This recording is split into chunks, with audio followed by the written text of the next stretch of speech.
When music speaks, our emotions listen. What characteristics of music provide the power to heal? Every sound or vibration has a physical impact in our bodies. Find out how certain types of music can improve the healing process. Learn from the creator of the first recording studio in a children's cancer ward. Next on Living Smart.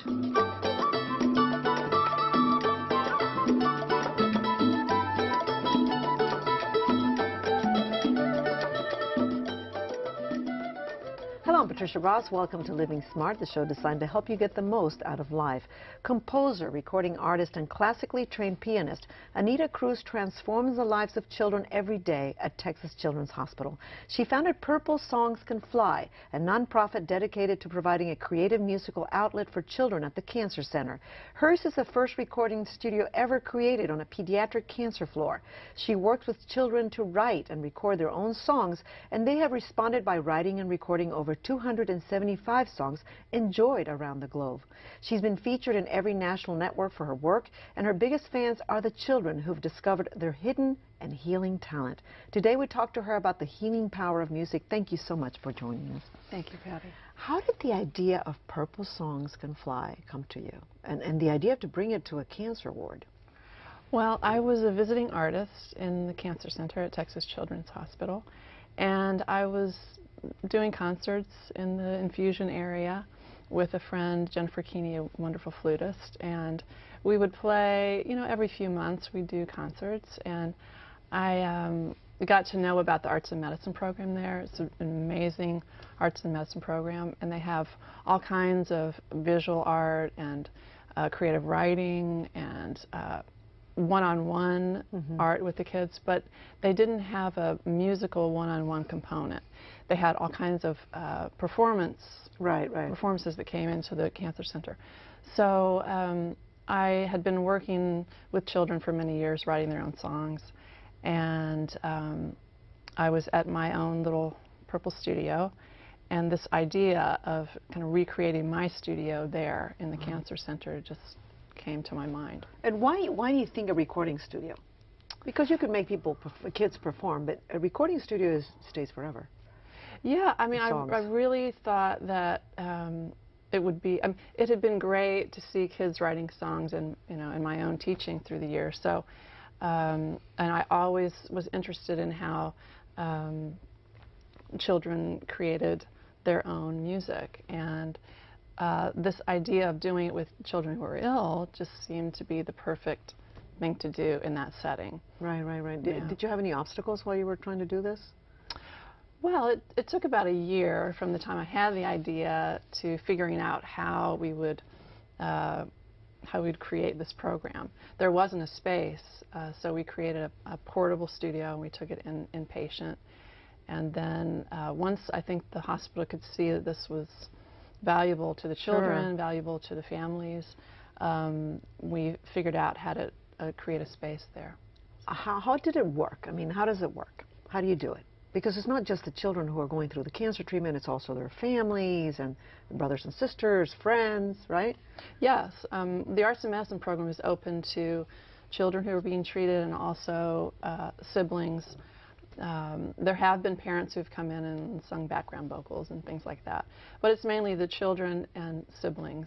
Some friends have come too. But we usually work with the children to write their words first and create a lyric, and then move it into, if they hear a melody, they might already hear a melody once we get words.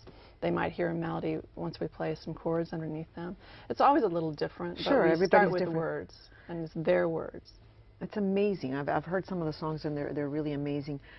How have you seen the children, how does this help the children heal? Because you work with these kids every day, and you see them coming back to the studio, maybe fixing their songs, or you see their faces light up when they finish a song. How do you think this heals them, helps them heal? Well, I mean, what I know is that the process of being creative is, in general, very joyful. And so anything that we can do with the children to bring them joy in this particular situation is helpful. Now, do we know if it's healing them, well, I believe that there is an aspect that is healing them or helping them to deal with what they're going through. Well, what they say is that healing comes through music, through the lifting of vibrations. Mm-hmm. And you told me that you had learned a lot about frequencies and vibrations in your time in Japan. Mm-hmm. Share with me what you learned in Japan. Well, I was visiting in Japan actually talking about Purple Songs Can Fly, and I was in a city called Tamana City, and it's a place where they're interested in healing arts and just the idea of healing.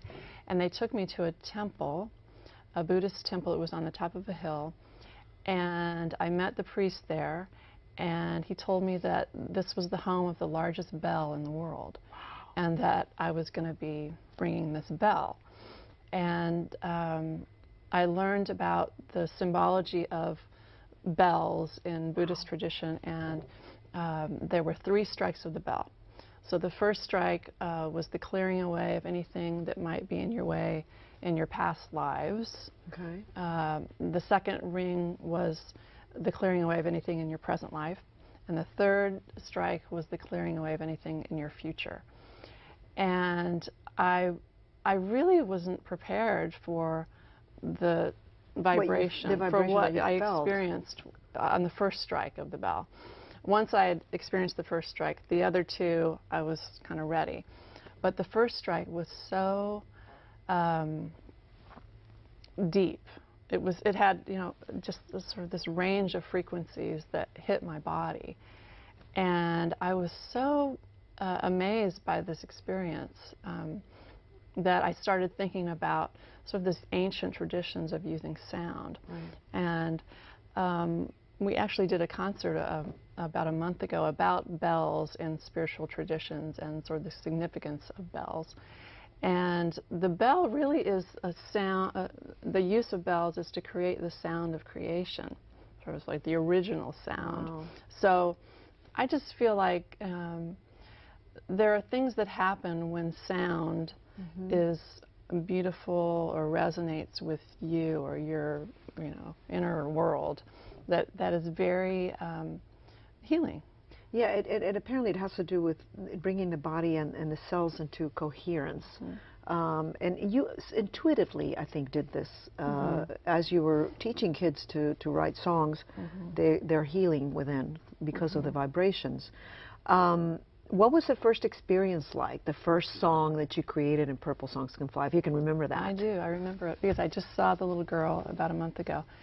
I had created this little portable studio that we wheeled into the inpatient room, and so I hadn't done this with an ill child yet. This was the first time, so I was kind of, you know, wanting to get all the equipment and everything set up, and walked into the room, and Carol Heron, who's the director of the Arts and Medicine program, introduced me to the little girl, and her mother and father were in the room.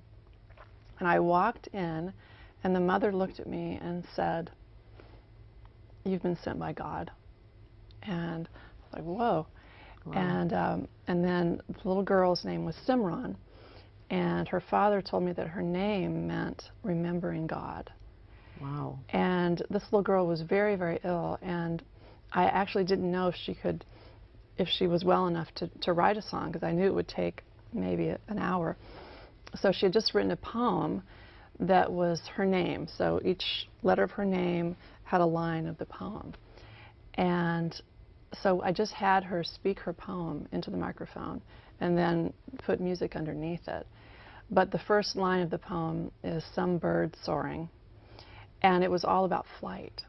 And it's one of the most beautiful songs we've done. I mean, you wouldn't consider it a song because she didn't sing, but it's her words and it's her voice. So that was the first one. Is she still alive? Yes. Wonderful. Now, what the scientists say is that the voice is the most powerful instrument to heal. It is not any other instrument, the voice. Yeah. And what you do in Purple Songs Can Fly, you told me, is you don't care how the voice sounds. No. Because we all have that inner voice, and you don't judge whether they're in tune or not in tune. No. Why is that important? I feel like a lot of, well, most of the children who've done songs have never heard their voice recorded, so they don't have a sense of their speaking voice, their singing voice, and what it sounds like to come back at them. but they all have something to say. So I think that's what my job is, to listen to them and find what they have to say and how they want to say it. If they just want to speak it, it's fine. I just want to capture their voice. If they want to sing it, it's fine. If it's in tune, it's fine. If it's not, it's fine. It doesn't matter. It's just capturing their voice. How do you think writing songs and music is different from just writing? Well, for the kids. I think when they sing, they feel free. I think singing is makes you feel free. Right. What do they tend to write about, these kids? They've written about so many different things, but I would say if I could, you know, find the one thing that's common, many of them have wanted to write songs for people in their lives. They've wanted to write a thank you song, or something for their mom, or their dad, or their best friend. And I think that's been amazing to me, to see how grateful they are. They're thankful, they're grateful for the people in their lives who've helped them get through this. And what's amazing, what you've told me, is that it's not only uplifting the child who sings, but it starts to uplift the whole family. So the musical vibration is just impacting the whole family. There have been songs written about the frustration, the fear, the anger from the cancer treatments. There have been some songs. Does that help them heal, or does that matter what kind of subject matter they're writing about with regards to the healing process that you've noticed? You know, I think for me it is just to find what they want to say, what they have to say, whether they access their frustration or their confusion. Or, you know, one little boy wrote a song called "Life Is Sort of Complicated." I mean, he was a little boy. And how old was he? Do you remember? He was about 7. Oh my gosh! Yeah. Already? Yeah. So I think talking about it. I mean, I just somehow expressing what they are going through. What has been the most inspirational for you through this whole process? Wow. I think that's it. I think seeing children in such a difficult situation, being grateful, not being angry and sad. They're very resilient. I think that's what's been amazing to me, you know, to know they're, for the most part, facing life-threatening illness and able to see good things in life and joy.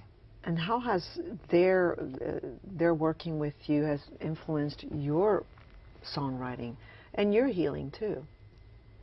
I think it's just validated the things that I've felt and felt strongly about for a long time in my own creative process of writing songs. Yeah. How do you think music connects with your essence? Everybody says, you know, the beautiful thing about music is that it does connect. Everybody has it inside of them. Everybody has a song inside of them. And when you actually can bring it out, you're connecting with your own essence. Well, I think that that sort of, for me, sort of the core of my essence is what I feel in my heart. So finding your voice through your heart it's a very immediate access when you are creating music, because that's where you go. You go to your heart to say things you need to say that maybe you haven't been able to say in another way. Have you noticed, like, when the kids are doing this process, they're discovering something within themselves that they had never noticed before? I think so. I think so. Or maybe they've thought about it, but there was never a way to express it. And have you ever been surprised with someone who comes in and you don't think that, you know, they're going to be able to do something great? All the time, right? Often. There was a little boy who wrote a song all about being giving and appreciating the things that you have in life, and he was so cool. I mean, he was just this cool kind of teenage kid, and it was the last thing I thought he would talk about, but it was all about being giving. So, Anita, when a lot of these kids pass on, or they transition, how do you deal with that? I need to talk to people. I need to. You have to. Yeah. It's been very difficult. It's been very difficult. But some what of a the gift children. you're giving them, huh? I feel like all the children that I know of who have written songs and have passed have left a message to the world in their song. So I feel very just honored that I was able to capture their message. What are some of those important messages that they're leaving? The rest of us here are still here. Well, one little girl, her message was about her faith. One little girl was, her message was about not giving up and staying strong, having hope,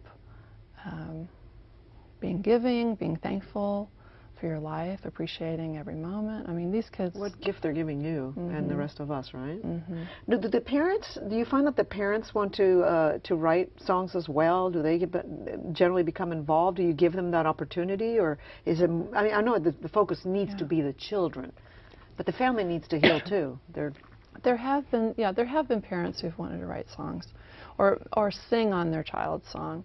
That's happened. One family wanted to write a song for their daughter who was finishing her chemo. So, I mean, there have been different situations, but in general, it's been the children and their siblings. Why do you think this type of creativity is necessary for a healthcare environment? I mean, you're the first one to do this. And hopefully we will see more, right? We'll see more of this in all our hospitals. Why is it important to have this sort of creative outlet when you're going through something as serious as childhood cancer? Yeah. Well, I know I'm not a music therapist, and I know that music therapists have been doing this in healing settings, you know, for a long time. This is the first time there's been a recording studio, and it's not music therapy based. So the arts and medicine program at Texas Children's is artist based. So everyone that comes in is an artist bringing their particular form of creativity. And I just feel really strongly that that we're all creative, and that if we can find the thing for us that is a way to express whatever we need to express that we haven't been able to express in other ways, if we can find that, whether it's music, whether it's some sort of visual art, whatever it is, writing, that it moves whatever is in our way. So whatever is locked in, creativity can move it to another place, and that is why I feel it's healing. Right, is right. That we're always in motion. Right. But oftentimes we get stuck in our minds on certain things that we can't move. And creativity seems to be the pathway to move it. So. Has this project, Purple Songs Can Fly, led to other projects for you? For me? Yeah. Or other projects within the hospital, too? Well, we do. There have been children from other areas of the hospital who've come to write songs. We also are now working on a portable studio that's much smaller that we can go into other areas of the hospital. In general, Purple Songs is the cancer center, but there have been other projects that have started in other places that are kind of modeled after this. Right, right. And that led to my next question. There are people who want to copy your program around the country and even around the world. Do you think they'll be more open to sound therapy in healthcare environments thanks to your recording studio? Well, I hope so. I mean, there are a lot of people doing things, you know, similar things, and I think people are becoming more and more aware that the arts are important in our healing, just healing the whole person. That medications are one thing. There are other things that we can do to help ourselves heal. How do you think this has changed your life? Wow, completely, completely. Yeah, it's completely changed my life. Do you have certain songs that you think had more impact than others in the children and the healing of the family? And if that's the case, why do you think that was? There's one particular song that was written early on by a little boy who was diagnosed with leukemia, and his song was called I Can Make It. And his mother had been saying a prayer to him, and so he somehow incorporated this prayer with his lyric and heard the melody. I mean, this song just was very inspired. And he recorded it in one take and shared it with his family, and then his family shared it with his teachers, and it just became something that they were all proud of, and it helped them. I think it helped him to get through all that he needed to go through, and he's doing well. When then a child passes on, does the family ever come back to you and thank you? Yes. I've had a few of them. Mm-hmm.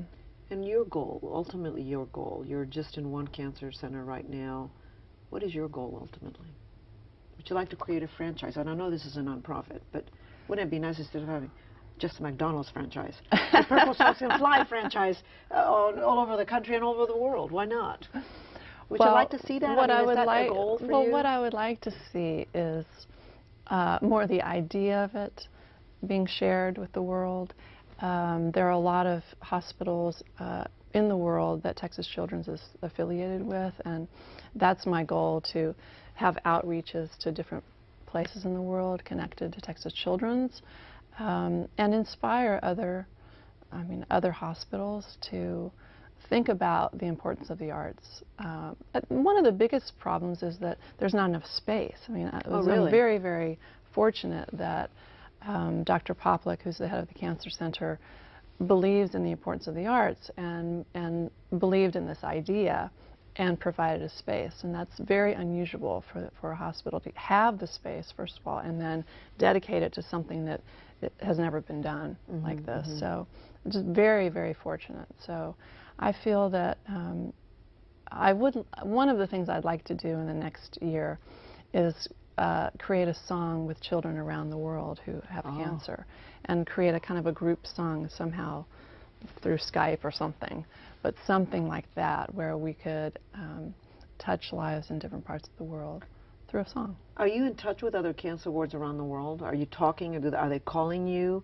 I mean, I've heard from just lots of different people in different places, but it really, I think, will be through the connections that Texas Children's has around the world. Well, I know that you're very open to that, and that you're helping in any way you can. But something else you did was you're sending songs up in space, and what's that about? You're working with astronauts. Well, one part of our mission is to fly the songs. The project is called Purple Songs Can Fly, and originally the name was just the idea of fly to the spirit and rising above illness. But I had a song that I wrote after September 11th that ended up going on the space shuttle, and that experience of having a song fly, physically fly, was so just exciting that I felt that these songs needed to fly as well. So they have flown on 2 space shuttle missions, and they've flown on Continental Airlines in-flight play. For about 3 years they flew, and now they're going to fly on United. So when they fly, though, what does that mean? That they take the CD, or they play it in the plane, or they play it in the... On the space shuttle, they took the CD, and it was with the particular astronaut, so they were able to listen to it. On Continental and now on United, they'll be in-flight plays, so if you're flying on a flight that has the songs on their audio station, you'll be able to hear them. And how do the kids react when they know some famous astronaut or on an airline took their song and people are listening to it? What is their reaction? Oh, I think it's been really exciting. We were able to have both astronauts come to the Cancer Center and talk about their flight, and we actually have pictures of the CDs floating in the space station. So we have them in the Cancer Center. So it's pretty amazing. Yeah. Where do you go from here? What's your next step? I'm going to write some more songs with kids. Yeah. You will continue planning to do this until? Yeah, I'm going to keep until doing you this. Transition. Yes. Forever and ever. Yes. What are the 3 most important things that you would like people to remember about the power of music to heal, from what you've learned from your experience? I know you're not the expert in music therapy, but you don't need to be an expert. This is sort of some inner wisdom that you've learned from doing what you're doing. Yeah. I would say to listen to your own voice, and oftentimes you have to be very still and quiet to find that voice, but everyone has their own inner voice. To listen to it, to trust it, write it down, And if you have some words, sing them. And you know that anybody's capable of singing. It doesn't matter whether off tune or tone deaf. Doesn't matter. You can still create your own song. You can still create a vibration because it's your own vibration and your own lyrics. You've never gotten to the point where somebody was unable to do something, which is the beauty of Purple Songs Can Fly. Yeah. When you walk into that studio, you know that you'll come out with something creative. Yeah. That's great. Well, how do you know that you are living smart? I think that's it. For myself, in my own songwriting, if I'm feeling something deeply and I can write a song about it, I know I've taken that and moved it somewhere and seen something new in myself. And why the purple? God, I can't get enough purple. I cannot get enough purple. All right. Well, I'm going to have to wear purple after this. Thank you so much for joining us, Anita, for the work that you're doing. Thank you so much. And thank you for joining us. And to learn more about the healing power of music, go to our website. There you'll find a complete resource list. You can also email us or call us with your comments at 713-743-8513. And that's our show for today. I hope you've enjoyed it. Remember to live smart. I'm Patricia Gross. Have a musical week. A purple.